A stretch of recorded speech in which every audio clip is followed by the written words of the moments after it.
T'es-tu déjà demandé pourquoi Jax est un lapin? Pourquoi sa chambre ressemble à celle d'une petite fille? Ou pourquoi c'est le personnage le plus violent? Préparez-vous, car dans cette vidéo, nous allons analyser la théorie la plus troublante, celle qui vous fera détester Jax. Nous savons que Jax est un lapin, mais son design n'a pas été pensé uniquement pour qu'il ait l'air cool ou mignon. Et, si vous me demandez, ce design semble un peu contradictoire. Nous savons que Jax n'est pas du tout mignon. Il passe son temps à embêter tout le monde et même à les frapper. Eh bien, les amis, voici ce qui devient intéressant. Si on y réfléchit un peu, les lapins sont des animaux qui passent leur temps à fuir. Ils sont plutôt peureux. Et si on relie tout cela au passé de Jax, on dirait qu'il ne fait que fuir quelque chose qu'il a fait dans le passé et qui le tourmente. Alors, qu'est-ce que Jax fuit? Eh bien, la réponse semble être vraiment troublante. Et tous les indices se trouvent dans sa chambre. À notre première rencontre, elle déborde d'arc-en-ciel et de couleurs vives. Et une réponse intéressante que la créatrice nous a donnée à propos de la conception de sa chambre, c'est que l'arc-en-ciel symbolise le fait que Jax était autrefois quelqu'un de bien avant qu'un événement traumatisant ne le change. C'est vraiment étrange, sachant à quel point Jax est psychopathe. Et une autre chose curieuse à propos de ce lapin violet, c'est qu'il devient assez distant lorsque Ragatha parle de sa mère abusive devant lui. Cela lui rappelle probablement de mauvais souvenirs. Peut-être parce qu'il a vécu quelque chose de similaire? De plus, quelque chose qui a peut-être semblé assez ridicule à beaucoup, c'est que Jax devient très nerveux et agité quand on mentionne le maïs. Mais bon, je ne pense pas que ce soit une simple blague. Au contraire, je crois que cette peur pourrait aussi venir de ce traumatisme qui s'est produit dans son passé. Donc, en reliant sa chambre avec le design d'un lapin violet et ses détails curieux concernant Jax, tout indique une vérité cachée sur ce qui est arrivé à un enfant. Et ces choses pourraient être liées à un horrible traumatisme survenu avant le cirque numérique. Et, à cause de ces éléments assez colorés et d'apparence enfantine, il semble qu'ils impliquent ce petit enfant. Probablement, quoi qu'il soit arrivé à cet enfant, Jax n'a pas eu le courage de l'affronter et a décidé de fuir et de se cacher dans un champ de maïs. Mais qu'est-ce que Jax a fait pour fuir de cette façon? Qu'est-ce que Jax a fait à ce petit? Vous connaissez probablement déjà la réponse, d'après ce que l'épisode 7 nous a montré. Eh bien, pendant la crise de panique de Jax, on obtient quelques souvenirs du monde réel. Si on arrive à mettre en pause au moment exact, on peut trouver des détails qui nous révèlent pas mal d'informations sur ce que Jax a commis. Le premier flashback nous montre quelqu'un en train de conduire dans un quartier la nuit. On voit aussi qu'il y a un panneau de limitation de vitesse sur le côté de la route. Celle-ci se trouve à côté d'un autre panneau qui dit « Enfant qui joue ». Ensuite, dans le flashback suivant, on peut voir une lumière brillante au loin. Il semble que ce soit les phares d'une voiture. Avec tout cela, la théorie nous dit que probablement Jax conduisait trop vite et a renversé quelqu'un, probablement un enfant. Cela en tenant compte du signe que nous a donné l'un des souvenirs.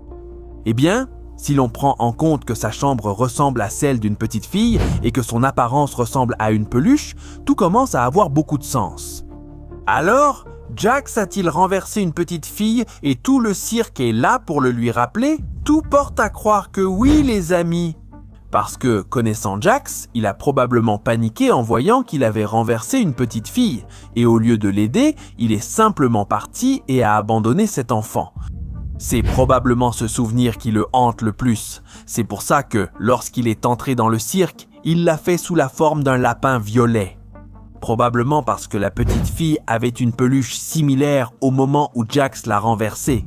Et cette peluche de lapin violet a été la dernière chose que Jax a vue de la petite fille.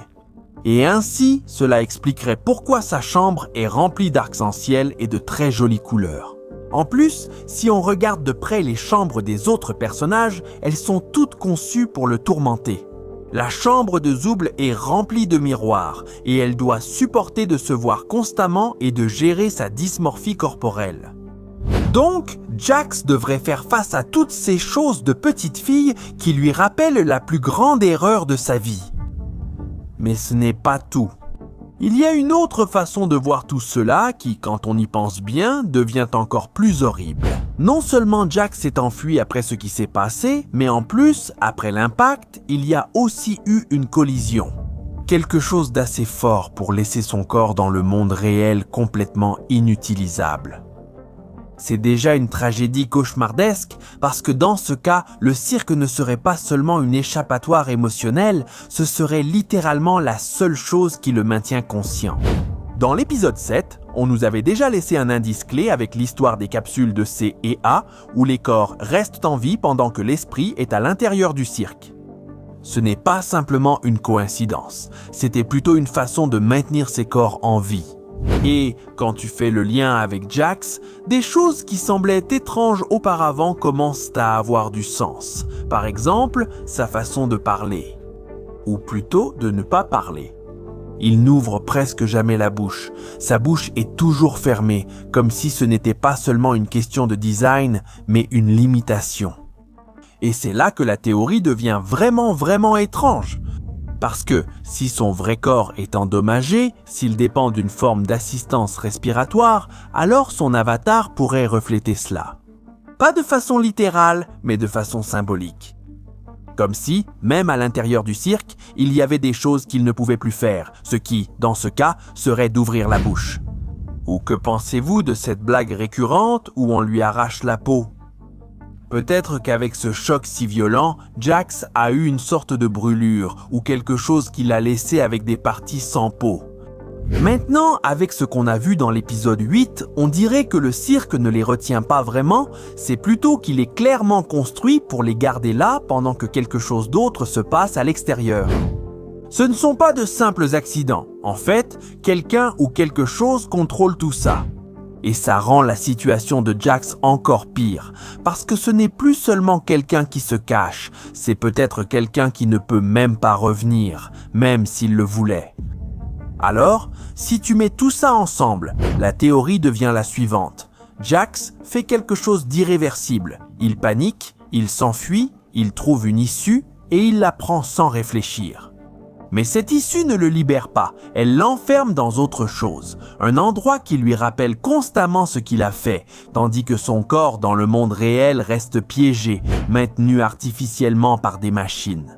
Et le plus dur, c'est que, même s'il voulait l'affronter maintenant, il est probablement déjà trop tard, parce qu'il ne choisit pas entre rester ou partir, il est coincé entre le cirque et les souvenirs du monde réel. C'est pour ça que tout dans le cirque lui semble si personnel, et c'est pour ça qu'il essaie toujours d'échapper à sa réalité pour oublier ce qu'il y a dehors. Et, avec ce que l'épisode 8 nous a révélé, on a déjà une idée assez précise de ce que Jax a fait. Qu'est-ce que vous pensez de cette théorie? Vous croyez que Jax a vraiment renversé un enfant? On lira vos avis dans les commentaires.